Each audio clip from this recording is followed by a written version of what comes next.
చంద్రశేఖర, నన్ను కాపాడుము, నన్ను రక్షింపుము. రత్నమయమైన మేరు పర్వతాన్ని ధనస్సుగా, సర్పరాజైన వాసుకిని తన ధనస్సుకు నారిగా, విష్ణువును బాణంగా, అగ్నిని ఆ బాణం మొనగా ధరించి త్రిపురాసురుల సంహారం చేసినవాడు,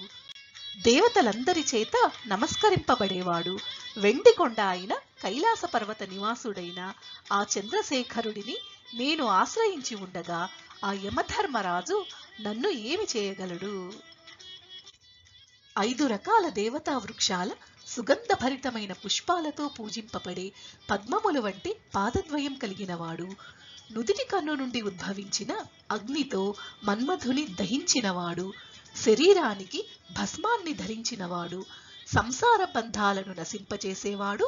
నాశనం లేనివాడైన చంద్రశేఖరుడిని నేను ఆశ్రయించి ఉండగా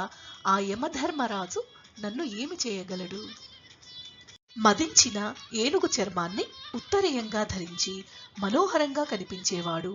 బ్రహ్మ మరియు విష్ణువు చేత పూజింపబడే పాదపద్మములు కలిగినవాడు, ఆకాశగంగ తరంగాల నీటి తుంపరలతో తడిసిన స్వచ్ఛమైన జటాజూటం కలిగిన ఆ చంద్రశేఖరుడిని నేను ఆశ్రయిస్తుండగా ఆ యమధర్మరాజు నన్ను ఏమి చేయగలడు? యక్షులకు రాజైన కుబేరుని స్నేహితుడు, భగుని కళ్లను హరించినవాడు, సర్పములను ఆభరణాలుగా ధరించినవాడు, ఎడమ వైపున పర్వతరాజపుత్రిక అయిన పార్వతీదేవి రూపంతో అలంకరించబడిన అర్ధనారీశ్వర రూపం కలవాడు, కంఠంలో విషమును నిలిపి నీలవర్ణపు కంఠము కలవాడు, గొడ్డలిని మరియు జింకను ధరించినవాడు అయిన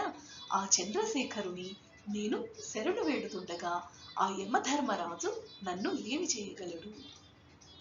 పాములను చెవికి కుండలాలుగా ఆభరణం వలె ధరించినవాడు, వృషభాన్ని వాహనంగా కలిగినవాడు, నారదాది మునీశ్వరులచే స్తుతింపబడేవాడు, లోకానికి అధిపతి అయినవాడు, అంధకాసురుని సంహరించినవాడు, తనను ఆశ్రయించిన వారికి కల్పవృక్షం వంటివాడు, మరియు యముడిని సైతం జయించిన వాడైన ఆ చంద్రశేఖరుడిని నేను ఆశ్రయించి ఉండగా ఇక ఆ యముడు నన్ను ఏమి చేయగలడు?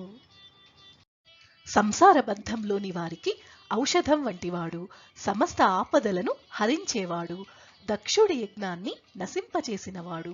త్రిగుణాల స్వరూపుడు, 3 కన్నులు కలవాడు, భుక్తిని అంటే భోగాలను మరియు ముక్తిని అంటే మోక్షాన్ని ప్రసాదించేవాడు, సకల పాపాలను నశింపచేసేవాడైన ఆ చంద్రశేఖరుడిని నేను ఆశ్రయించి ఉండగా ఇక ఆ యముడు నన్ను ఏమి చేయగలడు? భక్తులపై వాత్సల్యం చూపేవాడు, అందరిచే పూజింపబడేవాడు, తరగని నిధి వంటివాడు, దిక్కులని వస్త్రాలుగా ధరించినవాడు, సమస్త భూతాలకు ప్రభువు, శ్రేష్ఠుడైన వారికంటే శ్రేష్ఠుడు, కొలవడానికి వీలు కానివాడు, తనకంటే మించిన వారు లేనివాడు, చంద్రుడు, నీరు, సూర్యుడు, భూమి, అగ్ని, యజ్ఞకర్త, వాయువు, ఆకాశ రూపాలను ఆకృతిగా కలవాడైన ఆ చంద్రశేఖరుడిని నేను ఆశ్రయించి ఉండగా ఇక ఆ యముడు నన్ను ఏమి చేయగలడు? ఈ సమస్త విశ్వాన్ని సృష్టించి నిరంతరం రక్షిస్తూ పోషిస్తూ సమయం ఆసన్నమైనప్పుడు తనలో లయం చేసుకునేవాడు, సమస్త లోకాలలోనూ నివసించేవాడు, ప్రమథ గణ సమూహముతో కలిసి అహర్నిశలు క్రీడించేవాడైన ఆ చంద్రశేఖరుడిని నేను ఆశ్రయించి ఉండగా ఇక ఆ యముడు నన్ను ఏమి చేయగలడు?